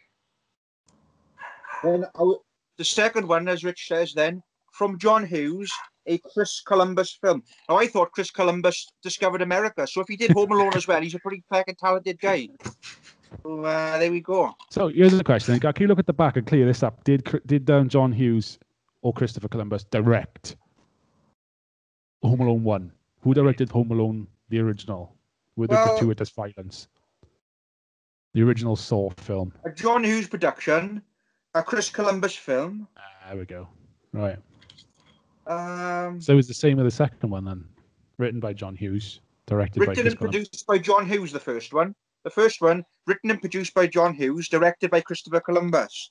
The second one, written and produced by John Hughes, directed by Christopher Columbus. So the same on both. Oh, I didn't. That's cool. And I had no idea Chris Columbus because there is a Home Alone universe apparently after that, but I refuse to accept that, so we won't ever speak about it. I can't imagine John Hughes or Chris Columbus have anything to do with those movies. Not to my knowledge. I've never seen any of them. No interest. Absolutely no interest. Again, thanks to Gaz for spotting that. he's like a fact checker, man. It's great. So he also said, I don't know who said this, was probably Sean who mentioned something like this, but he said the ginger bloke at Homeland is Damian Lewis. What did I say? I don't know. But that's the notes I've got. So, but I don't know where that was in the in that particular cast. So. You mentioned John Hurd being in Homeland. John Hurd, the dad in Home Alone. Yeah, I went through a list of the terrible stuff that he was in, like Chuds and Sopranos, and he's also in Homeland. So that must have been how that came up. Yeah, possibly. It's the only reason I could think to mention Homeland. Speaking of Homeland, the second season of The Boys is out. Oh yeah, it is out, isn't it? I saw the adverts for it. I saw the first episode so far. I've only watched one of them. I haven't seen any of them yet. But yeah, it's wild, man. It is a really good show. Yeah. Very much looking forward to that. That's heavily on my Christ list. That is. I still haven't seen last year's first season of The Boys. It's good. great. It's good. Yeah. Is that it for movies? well, Dune is coming out. Dune remake, yeah. Dune Apparently has remake. the blessing of a lot of the original cast, and yeah, people are looking forward to it. Has Who's Lynch directing said it? anything on it, or Not that I know of. I think he's pretty much washed his hands with Dune. who's directing it? I know it's a big guy who done Dune. No, Blade Runner, the 2049. The new Blade Runner. Couldn't tell you. I got that somewhere as well. Hang about. Not the hand. I haven't got that the hand. Dennis Villeneuve. Yeah. That's ringing a bell. Big bell. You got me in a John Hughes spiral beer now. Was John Hughes ever a director, or was he simply a writer? Let's have a look. Yeah, it is Dennis Villeneuve who's doing the new Dune. Sorry, please continue. I still haven't seen the original Dune. I've avoided that actively. I had it on VHS as well for years. I got Dennis for you, starring Walter Matthau, and this is the same. A John Hughes Productions. John Hughes was only ever like a writer and producer type thing. He never directed anything. He didn't direct this either. This was directed by Nick Castle. So when I say a John Hughes film, I was correct in saying a John Hughes film. Dennis the Menace is a John Hughes film. Home Alone is a John Hughes film. Yeah, but he didn't direct it. No, we did say he never said he directed them, or did we? We never said he directed them. I don't know, son. I just go off what I've got. He simply said they were films by John Hughes. Traditionally, though, when you go I'm stunned by that. a so-and-so film, when you say a so-and-so film, it generally means the guy who's directed it. It depends, but it is usually the director in it. But I will say, so these films, he did direct 8 films as a director, John Hughes.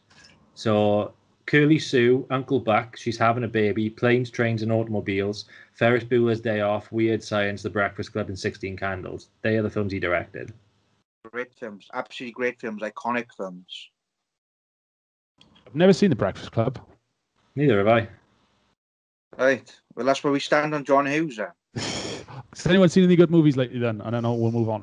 Anyone seen anything good? I did rewatch Joker with Sam. Sam never watched it. So Bandersnatch. Oh, I guess that counts as a film. That's a good show.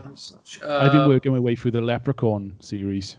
They're going off Prime. Oh my god, isn't that Ice-T or someone like that? That might be like a Leprechaun 4 or 5 in the hood. I haven't got that far yet. I'm on Leprechaun 4 now and I haven't watched that. It got better and now it's getting worse. Did you know Jennifer Aniston was in the original Leprechaun film? No, I She didn't had know her that. first ever role. She's like ripe as fuck. She's like early 20s. She turned down the second film because she just started on Friends. A wise Probably choice. a good call. Yeah. Yeah. Good career choice there. I was shocked to see her in it, I'll be honest. I was like, that fucking Jennifer Aniston looks like a teenage Jennifer Aniston. I googled it. I was like, fuck, that's nuts. All pre-plastic surgery Jennifer Aniston as well. Oh yeah, she's literally her first acting job. It was crap movie called and until the reboot recently, all the Leprechaun films have been played by Warwick Davis as well. The Harry Potter guy, and he's Warwick Davis. Yeah, like he's really Doesn't well he do a respected game actor. show? Yes, he does. Yeah. Terrible. So he's like this proper respected British actor starring in all these B movies. It's nuts, man. It's fucking so bad. The Irish puns are... Yeah, let's not talk about Leprechaun. He's also in, is it Life is Short? That's him, isn't it? I haven't seen that. Ah, shit, yeah. Yeah, it's kind of like a Ricky Gervais thing, is it? Yeah. It's too short. Life's Too Short, is it? With Barry Stenders, I think, is in one of them with him as well. I get confused with the extras though because they're that universe. They're all mates, obviously, and they're all kind of cross-reference. What's the one with like Les Dennis and Cheggers in? Cheggers plays Cock. That's extras, isn't it? That's extras. It's extras, I think, isn't it? Cheggers plays Cock. Yeah, that's Life's Too Short. What is it that Les Dennis keeps laughing about in extras? Oh, fuck, I can't remember. What's that now? Is it Murder My Wife today or something fucking like that? Oh, I'm burying my sister today. Oh, that's right. Why you like Keith? So, my name's not Keith. Yeah, that one. Oh yeah, it's not even Les Dennis, it's Keith Chegwin. Oh, Christ. You get your Cheggers and your Les Dennis confused, I think, don't you? Yeah, I do. It's a regular thing. On the subject of extras, and also on the subject of this format of the movie special, I would like to do a TV series version of that at some point, where instead of movies, you talk about TV shows. Maybe tweak the format a little bit because we ran on way too long. Or maybe it'd be different if we were doing it in person. It might flow a bit better. Instead of just waiting for everyone to take their turn and, you know. I don't know, man. With like you got Black Mirror, you got Twin Peaks. I mean, those two on their own could be episodes easy on themselves. That would be their own episode, though. That's it. Or maybe like we'd have to converse with each other and talk about stuff that others haven't seen, because we're all into different things, and it'd be worth bringing that up, because then two people or whatever couldn't go off. Like if I brought up Twin Peaks on one of those formats, me and Tom would tangent massively. Same with Rich and Tom and stuff with Black Mirror and all the rest of it, and you know, stuff like that. And again, we did Game of Thrones, and I guess a lot of the stuff that other people would bring up would be deserving of its own episode. But there's always going to be stuff that we've all watched that others haven't seen, and we're never all going to watch those types of programs. So it might be worth doing that, you know. Yeah, exactly. I've never fucking seen, you know, just shit like that. Just a list of stuff that we'll work that one out. Maybe drawing board that one. We'll figure it out. But yeah. So let's move on then. So have I got any apologies for this one? I apologize for fucking up the format and not getting to the quiz and all the rest of it. The quiz was amazing. I think I did end up posting it in the chats we had, but not on the SteegCast. So anyway, fuck that. Kept me very distracted through work, I did, son. I appreciate that. Anyway, it was a good quiz. I feel bad that we didn't do it on you. That's all right. It's not the end of the world. I've got one for this. Well, we'll see how the time goes when we get to it. It's not as long as the other one. Just a few quick questions. Because we haven't done one in a while. There might be a format that's dying out for the SteegCast, but we'll consider that going forward. Episode 8 then. Myths and Legends. Shortest episode to date. Shortest episode to date, yeah. To be fair, there's not really much I can say on this episode. Again, it's everything I wanted to say I said in the episode, and there's nothing else to cover in it. Pretty much, like, it's an episode that I think we have talked about revisiting Myths and Legends again. Oh, definitely. Because mine was mainly focused on more, you know, close to home. And, you know, I think we want to do like Bigfoot and all that stuff, you know, in the future, and kind of, like we said earlier, kind of blurs the lines between paranormal and unsolved mysteries as well. So, but also, I want to place like a thumbnail in. I got this for my birthday, which is hold on no. Mythos. There we go. Oh, Stephen Fry. Stephen Fry's Mythos. Sam bought it for me for my birthday, and I quite like the Greek gods, myths, and all that. Anyway, so that's just like filling in blanks within my knowledge of it. So I'd like to check an episode out on that. I think that kind of goes in with Myths and Legends. I mean, it's called Mythos. So it'll be Greek pretty. pantheon, is it? Pretty much, yeah. Yeah, it's you know, from the start of the world all the way up to the end, like, you know. But yeah, if there's anyone listening and watching to this that has any of these sort of myths kicking around, chuck them our way, and we might be able to cover it in a future episode. Just because I always like hearing about new stuff like this, just out of the blue from like a random country in the world where they've got this crazy myth. This is a mental story. So if someone sends us anything like that, I'm more than happy to read it out in the cast. Oh yeah, definitely, 100%. Cool. Is that the shortest section as well as the shortest episode? Is there anything else to say? I think straight to the point. I very much I did enjoy that episode though, Rich. I did. I gotta say, I like the story format in the episodes. Yeah. So the least involvement I've had in an episode, just kind of sitting there listening, which was nice for a change. More like an audio book, wasn't it? It's good immersion. Try Audible now for free. Oh my god, man! Yeah, those are fucking adverts. It's much more immersive, though. I think the story format for the listeners. I think so. Anyway. Yeah, that's it for me though on mysteries. So. I think that on mysteries, guy. Mythos. Nope. You good?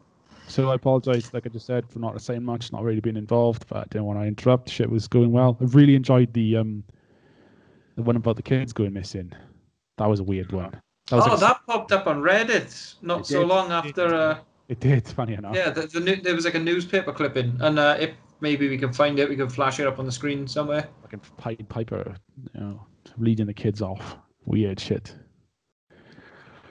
So, episode 9, a Vegcast. This is a recent one, wasn't it? Vegcast. Yeah.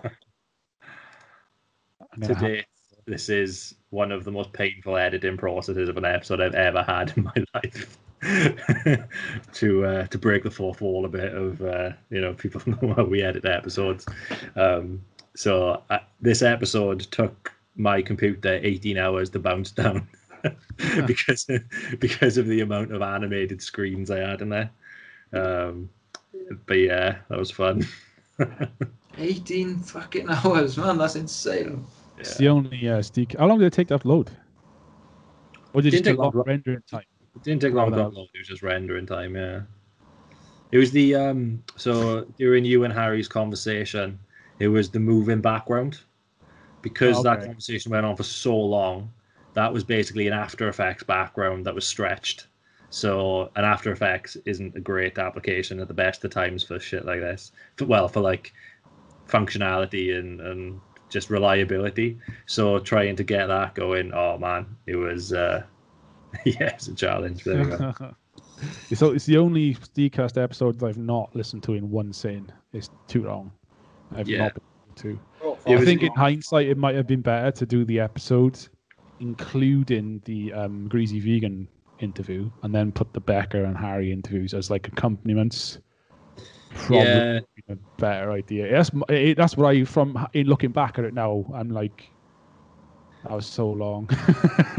this is something we did actually discuss. I remember saying like, oh, should we have the interviews as a separate thing and instead, but we decided to go all in on it and chuck everything in one episode, and it was pretty overwhelming. And like the people I've talked to who listened to it, as much as they enjoyed it, like you, Sean, they said that there's no way they could fit it into one episode, into one sitting rather, and it was covered in like some people covered it over a week's time. Really, they listened to it once.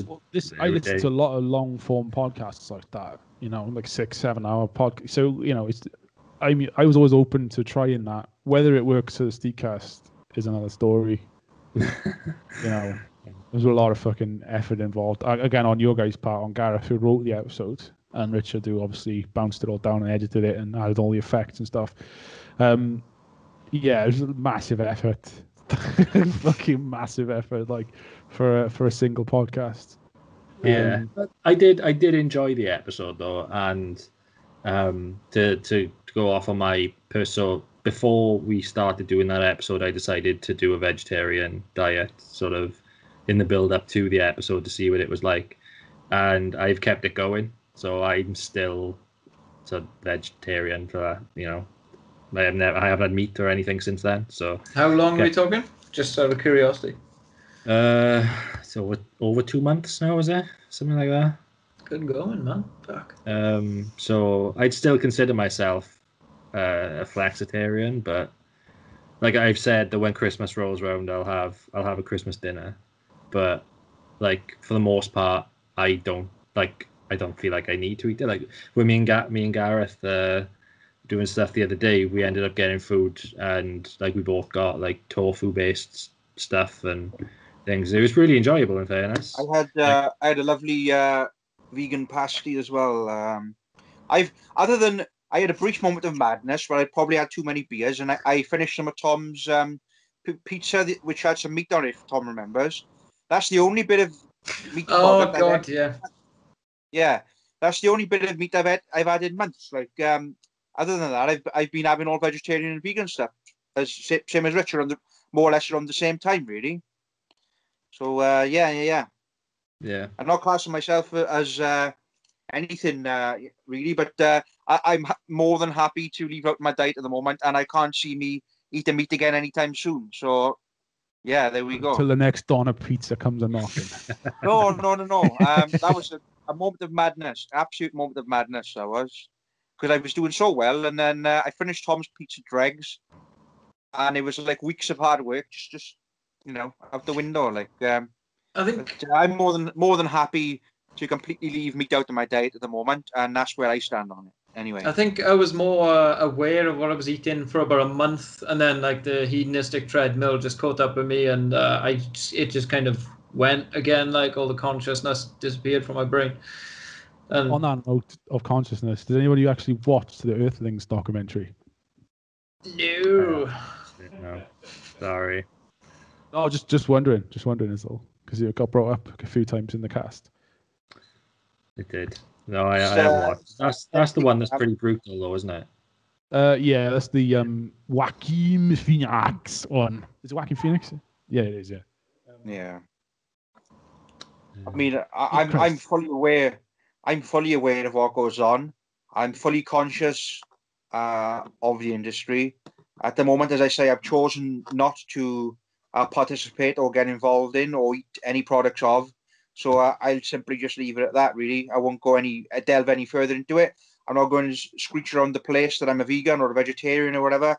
I've simply just chosen not to participate and not eat the products, and I'm going to leave it at that, really.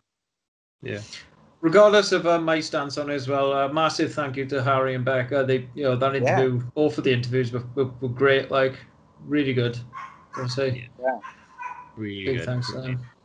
I can't see myself ever being a vegan. I'll be perfectly honest. I just don't want to give up cheese and milk and like stuff like that. It's just too much for me. But cheese sarnies, son. I didn't have any in Tesco, did they? In terms of collaborators, though, as Tom just said in this, I couldn't have think of two better people to have on board to talk about stuff like that. I'll be honest with you. So the fact that they agreed to that was fantastic, really. And it was nice to have a catch up with Becca as well. Obviously, she's an old bandmate of me and Tom's, Rich. So that was nice as well. It's funny how Harry is also an old bandmate of mine. It's all band related, isn't it? Never thought of that before. Yeah. Come full circle all round, really.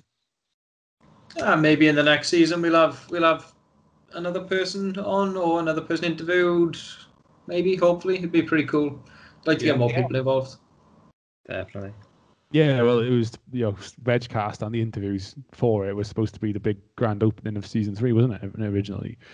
But yeah, with the way coronavirus fucked everything up on that, not a problem, not an issue. So, anything else to say on the old Vegcast? No, if I'm perfectly honest. Vegcast, by the way. We refer to it as Vegcast, by the way, but the actual episode title is The Chips Aren't Vegan. Shit, yeah. Oh, yeah, right, okay. Sorry. Wonder what the hell we're talking about. It's actually referred to Chips Aren't Vegan. It was a shorthand version of the title, wasn't it, really, that we used in build-up. So.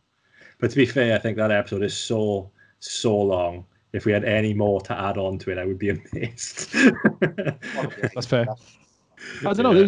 There was a lot I wanted to talk about. I had to duck out quite early. Yes, that kind of leads into my apologies for this. Is I found there's so much I wanted to discuss. Having watched Earthlings and been speaking to Harry like literally days before the episode went out. I found myself speaking for the argument of veganism several times, or from the perspective of veganism, and which was wrong because I'm not vegan, so I shouldn't have done that. But yeah, that's my apology for that one. I don't think you should apologize for that. I think you got to put yourself in that space. You were just debating really when it was. I think it was fine. I don't think anyone's going to be annoyed that you tried to defend veganism. Yeah, but then I'm not a vegan. I still eat fucking, I don't eat much dairy, I'll be honest with you. But then that's like saying I don't eat much meat. That's just as bad as me. Because I called out Gareth for saying that. And then I'm literally doing the same thing, So it's totally hypocritical. Very apologist of me. But there we go. That's it, man. That's all 9 episodes. What I will say, which I was telling Rich the other day, right? This is a funny one. Obviously, I've got 3 cats and a dog in the family home, and normally the cats are like rah rah, are they scrounging, like scavenging for any scrap of food I'm eating or whatever. Recently, I've been eating obviously vegetarian stuff. They'll come up and they'll have a sniff or whatever, and they'll just walk away. They aren't interested. Not interested at all. Is that a good thing or a bad thing? So? They have noticed, that what's eating by? This isn't meat. I don't want this. So I get to have more dinner for myself now because they aren't, The cats eat vegan. They're bloodthirsty killers, aren't they, cats? They like the blood, don't they? They like the taste of blood and death, don't they, cats? They love that shit. Yeah, I think so. I don't know if the dogs have any of your. They'll eat fucking anything. They love delicacies. Yeah. They love like a lot of fruit and veg as well. Mabel loves corn on the cob, man. You feed what Mabel did they eat the other day when I was over? What was one of them eating? It was broad beans or runner beans. Runner beans. They pulled the runner bean out of the kitchen cabinet and chewed it to bits, and swallowed all of it. Mabel once had a whole punnet of strawberries to herself. It's probably bigger than the dog. Little green bits, everything. The whole punnet gone. She stank of like strawberries for days. I thought like, how hasn't she not keeled over or got diabetes or something? But she packed them in, man. She had the fucking lot, Fair play to her. For reference, my dog is about yay big, and ate a punnet of strawberries about, fucking yay big. How big a punnet of strawberries is. I genuinely don't know where she put all the strawberries, man. Down her gullet, obviously, but fuck, how she fitted them in her belly, I'll never know. So, I got a quiz. If anyone's interested. Oh, I am. It's a short one. It's one question. Well, a couple of questions. It's a quiz about SteegCast. We did it last year. I gave you all stupid soundtracks. Okay.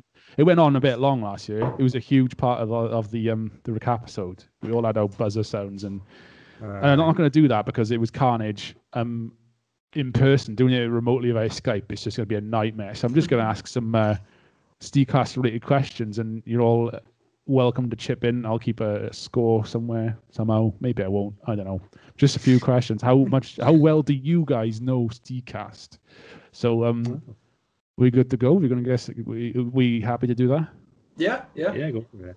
So my first question is then, the mystery of the missing hikers from the Unsolved Mysteries episode and the Chernobyl disaster and/or critically acclaimed TV series of the same name both have what in common? Nationality? Is it the Beatles? Nope. Although it was back in the USSR. Our running joke with it started there. I think it was continued into season 2. The reactor is fine. One more time, sir. Exactly. So what do they have in common? What Dyatlov and Chernobyl. Yeah, exactly. What do they have in common? The Russian nationalities. Yeah. And they both got Dyatlov. Someone called Dyatlov as the main guy. Comrade Dyatlov. Yeah. There's a fire. It's his comrade Dyatlov, or the guy who like the guy from Chernobyl who wouldn't shut down the reactor, and then you had the obviously Dyatlov Pass, named after the Dyatlov that was part of the hiking expedition. Those are the things that I never put those two together before. But the answer is they're both heavily involved. A dude named Dyatlov. At the end of episode 1, again, Unsolved Mysteries, we petition a local brewer on air to make a SteegCast beer. This is still yet to materialize. Who was that brewer? Or brewery? Was it Bragdy? It was not, no. Great Trees. It was Great Trees. Fucking memory on this guy. Amazing. Great Trees. 10 out of 10. So, at the beginning of episode 2, what was Uncle Richard's big bad news? My cargo nuts. Didn't expect you to forget that one, Rich. No, how could I ever forget that? Do you know, though, there has been times where I have forgotten my car's gotten nicked, and I've gotten in a car with someone. I think I was with Gareth and Jamesy at one point, and I'd completely forgotten my car had gotten nicked. And James cracked a joke about my car getting nicked, and as I was driving, I was like, "Oh shit, yeah, it got nicked." And then, you've moved on. You've put that behind you. Yeah. Oh, until now. I finished paying it off now. Oh, well done. Amazing. That's great news.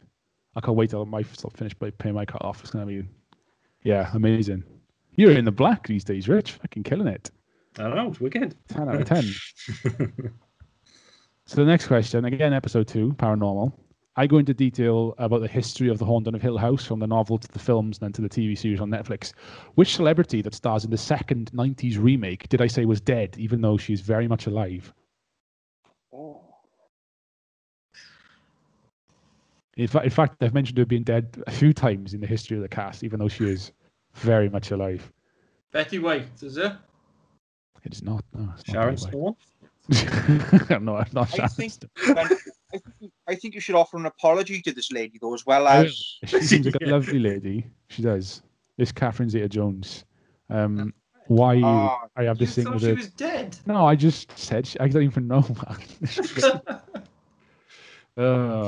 So super. So everyone's on 0 points at the moment. Oh, Richard's on 1 point because of the car. Tom's on 1 point because of the grey trees. Gareth's on 0 points. So a super difficult bonus question for 3 points. All through the paranormal episode, I'm whispering constantly, spirit creature wearing the face of a man, creature wearing the shape of a man, spirit, and all variations of such. For 3 points, what song and artist am I quoting? Do we know this? No, probably not. But I kept saying it over and over again. I thought maybe something like Gaz would have Googled it or something, because it's mentioned like probably about 40 times.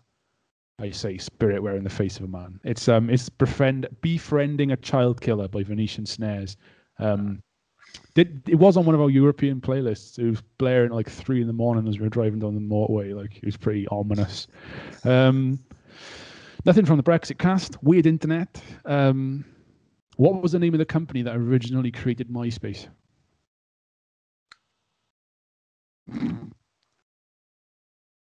Skynet. Nice. There was a Skynet somewhere along the way, a legit Skynet, but it wasn't. It was eUniverse that created that. So the next question: how many times did the Have a Lager advert get used in season 2? Oh, I should probably know this. Gareth's right. Twice. Twice, is it? Okay. I'll give that to Saying Gareth that, first. Because we went to a video format. We haven't actually had adverts for ages. So. Rich, the way your beard is sometimes, you look a bit like, do you know when you done that Vicar thing? Yeah, it's like a white. So everyone's on 1. Everyone's on 1 point. Next question is: how many times have we promised to do a Black Mirror episode? 5.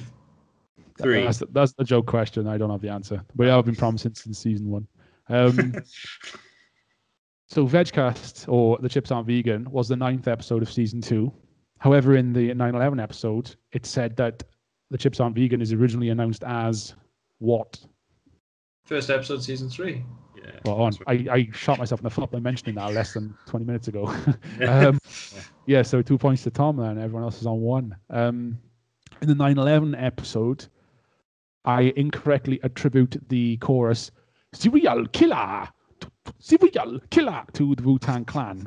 Which hip-hop track and artist am I actually referencing? Rich, probably you. Suicide. This is suicide. Who did you say it was? Wu-Tang Clan. I say in the episode. Is it NWO? And no. I'm out it's there. not NWA either. That's pretty much the...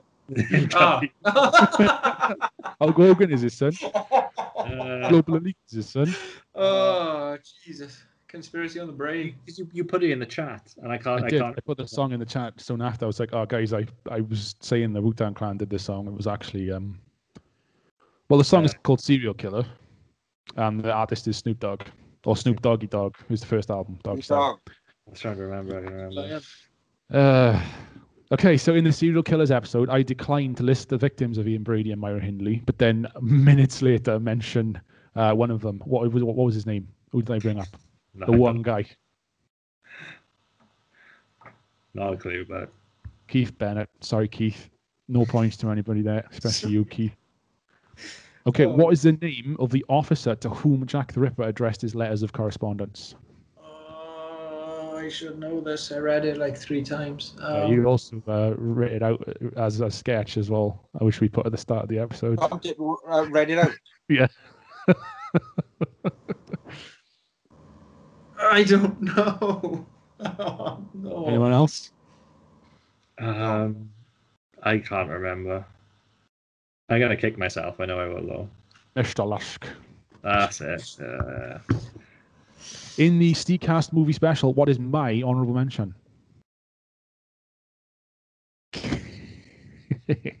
Can you run me through what you actually done?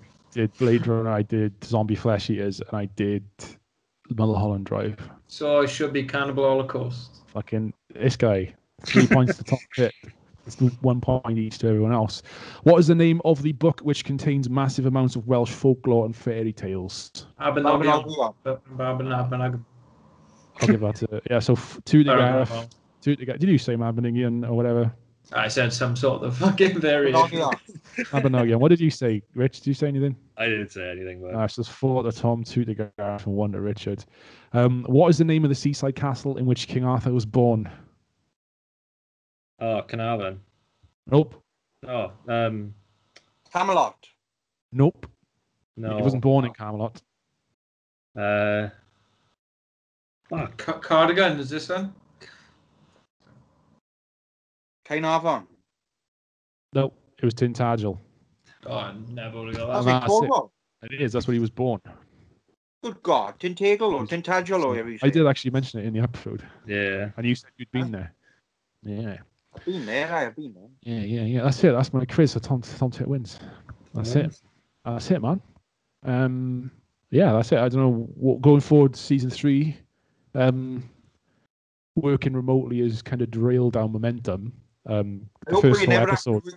Again, I'll be honest with you. Yeah, I was just going to say that. Should we record something maybe after this is done to put at the start? This we're sorry we haven't recorded, or whatever. Because we're like a month behind, maybe. Oh right, yeah. We had a month break, didn't we? Yeah, we just class as a month break. Okay. Yeah. So we are planning on going back to IRL for season 3, right?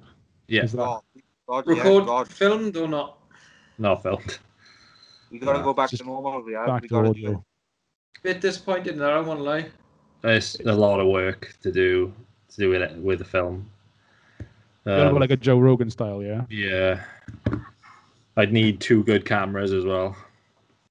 We also need a consistent place to do it. Yeah. Because like my house and, your spare room or whatever, it's just... Me and Burrow were talking about that, funny enough, just before you got on. We were on about maybe booking a recording studio. Not a recording studio, a rehearsal space. Oh, yeah, that was... didn't we actually talk about before coronavirus? It was up in Birmingham. Birmingham podcast studio. They have podcast rooms in Birmingham, yeah. Oh. That could be like a special, maybe, if it reopens. I'm assuming it will one day at some point. Yeah. Sam's from Zimbabwe, so she knows the area. Yeah, Christ. That could happen. That could be a thing. So, have we got anything on the cards for season 3? I know you guys are planning something. Can you briefly touch on that before we finish? I think we were just waiting to see when we can kind of do things normally again, really. Yeah.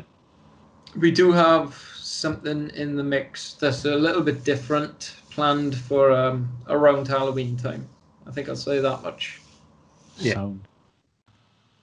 We're going to do another music episode, like the Beatles in season 1. Again, won't go too much into that either. Nothing's been concreted as of yet. Also, there'll be Weird Internet Part 3. As it stands. We did have some conversations about how that could possibly be mixed up a bit. I had another idea as well, but I can't remember what it was. There'll be a Formula Colwyn Part 2 as well. Oh, yeah. That's right, yeah.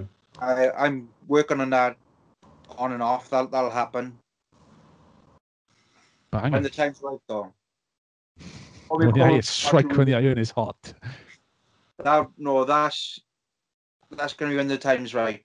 When things are fully okay to do things and whatnot. Yeah. David Icke spoke in London. He done he was speaking to a massive crowd about the lockdown business and all that's going on. I'm surprised you weren't on about that. Suppose that one. I've been keeping up to date with him, yeah. Yeah, but that happened. I'd like to go see him again if he's back around. Yeah. For allowed to do things like that. Sit in big areas with loads of people. I think Sam got tickets for Chikari and they've been rescheduled for July next year. Yeah, I've recently bought tickets for Mayhem and that's in March. Oh, there we go then. It's optimistic though. I think that is. I'm kind of now that I've bought them, I'm like, is this actually gonna happen? So we'll see, I guess. We shall see. It's going to be interesting.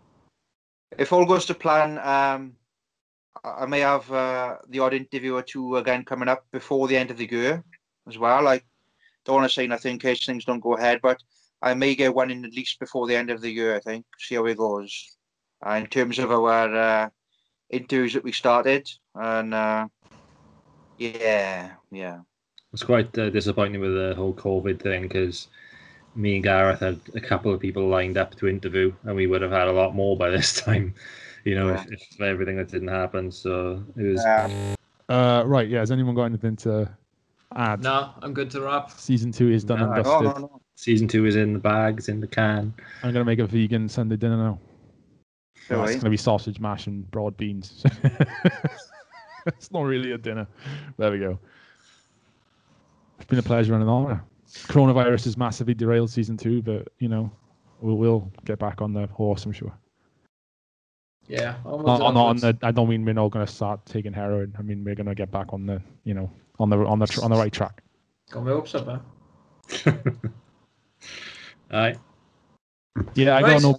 As usual, I got no big grand outro speech. I've just left it hang, and here we are, just bumbling around with nothing to say at the end. So yeah. Yeah, fade out. See you in season 2.